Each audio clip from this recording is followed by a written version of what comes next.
So excited. It's Dave TV! See why you're so excited, Brett. Marriage vows didn't seem to mean much to you 10 years ago. That is not fair, Kim. You're the one that left Brett. Well, that's hardly the point, Sharon. It is so the point. He was broken-hearted when you ran off. Well, why didn't he come grovelling back on his hands and knees like he should have? I'll tell you why, Sharon. Because you were waiting to pounce like the white ant you are. Well, you stole him from me in the... Welcome to Dave TV! How y'all doing, everybody? Oh, the camera's gonna fall over there. This is one of my favorite shows. It's Kath and Kim's, the original Australian version. You can Google it and watch the episodes all over the intranet. Really good show. Like it a lot. One of the funniest shows almost nobody knows about because it only ran, I think, on the IFC channel for a couple of, like, back in 2008 or something.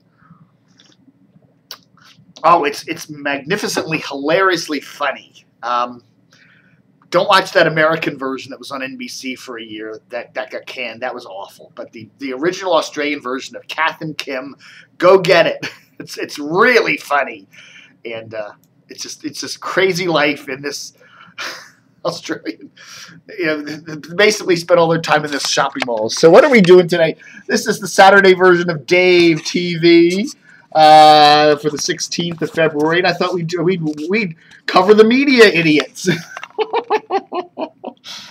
we got people. We got like let's see. We'll cover the media that's covering the media that's covering the media that's covering real stuff, allegedly. So we're kind of at the very end of that food chain. So anyhow, let's take a look at what some of the local media reporters and bloggers were covering over this past week. And I guess the biggest local media story. Ooh, the Valentine's Day massacre at the Post. Then it's massacre. Somebody said, FishbowlDC says 54 were cut. Politico says 40 were cut. Either way, that's a lot, says Will Sommer. And then we get all the trashy posts, about how everybody hates the Post. Da-da-da, da-da-da, da-da-da. And then we go to like Fishbowl where they actually had, this little thing in the morning yesterday, Hush Hush Manor, and we got the names of two people that everyone knows, Beth Jacobs and Ken Donnellan, who are both gone. Of course, everybody will miss them. We read their columns every day, didn't we?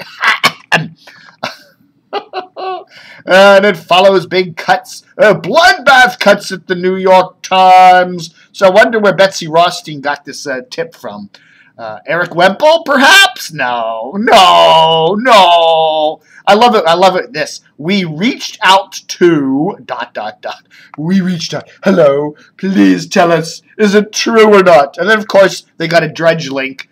So they got 306 comments of, the Dredgies all there. The evil liberal media needs to be destroyed. The Washington Compost, 306 little trash comments from the wonderful, the crazy Dredgies. But, of course, I think the most impressive thing that FishbowlDC did the past week was, of course, these little things where they had two people get married and then they showed what their baby would look like, or two people have sex or whatever.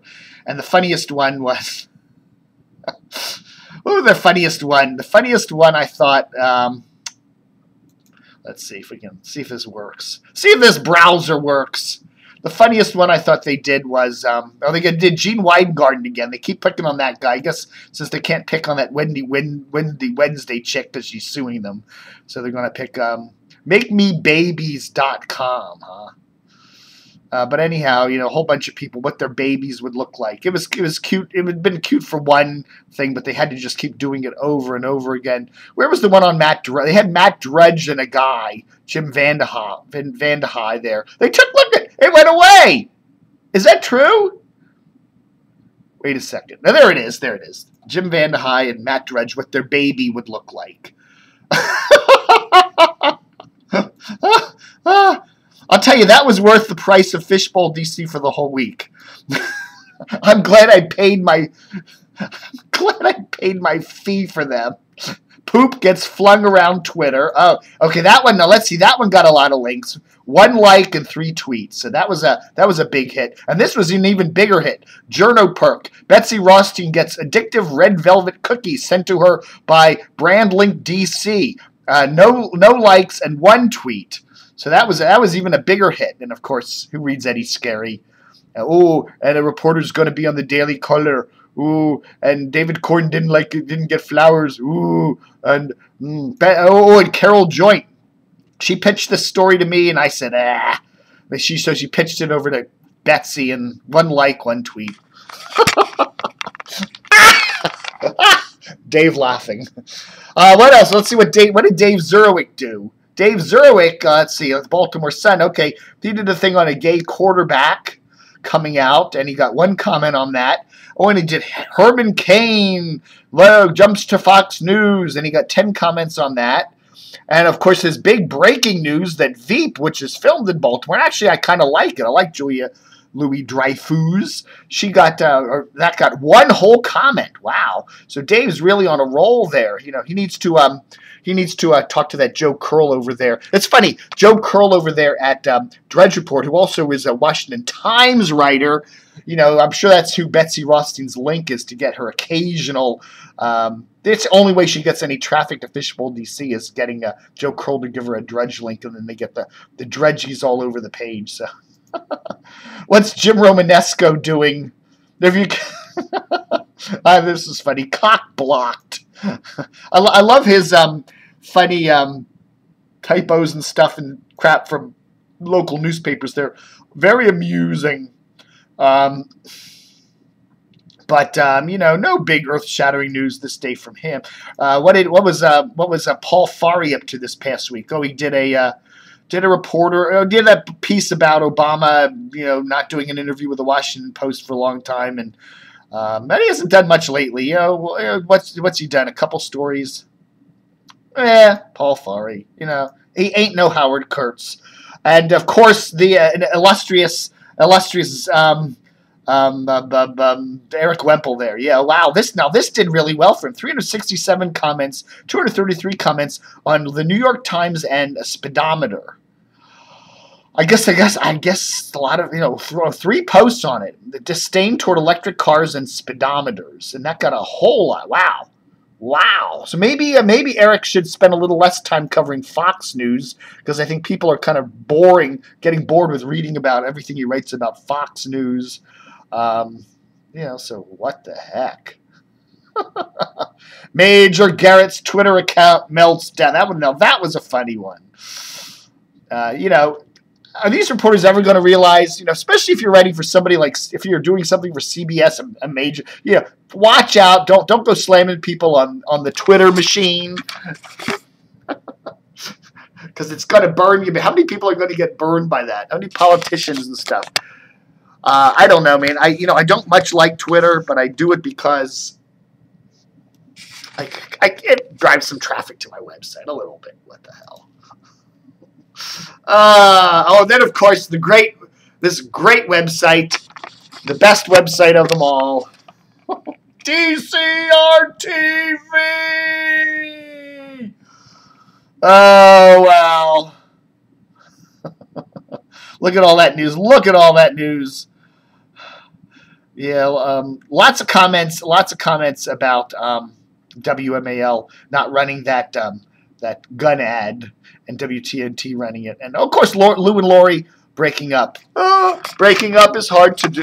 Who's? Well, the question now is going to be, who is Lou going to be paired with on Wash and Mornings now that Lori is head back to Pennsylvania for family matters? And I don't know. I said he should be Louise. That he should actually play both sides, Lou and Louise, and they should voice track the Louise character, and he could talk to himself, kind of like, you know, Norman Bates as his mother.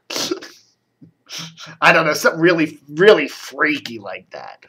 I live and work in the Reston area, and across the street is South Lakes Village Center, and there's a UPS store there, and there's a guy named Larry Burnett who works there. And Larry Burnett Used to be in a band called Firefall. And Larry Burnett also used to be on the radio here in Washington. Did many years on WCXR Classic Rock.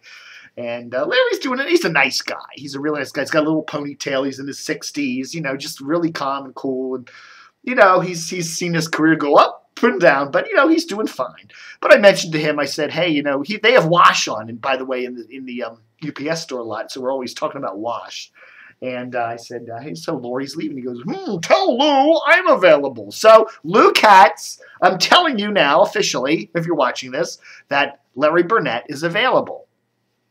You know, Larry, he's got a good radio voice, got those chops. So how about Lou and Larry? Lou and Larry for WASH mornings. I don't know. How old's Lou these days? Lou's got to be pushing 60, right? And Larry's pushing 60, so 60-ish, right? So two 60-year-old guys doing the morning show together at Wash, right? I'm sure that's what that new head of Clear Channel DC was. But hey, maybe it would. They're two funny guys. They might have really good chemistry. But I'm pitching. I'm making the official pitch. Lou and Larry, mornings on Wash. All right, folks, that's Dave TV for the 16th, Saturday. Book 'em, Dano.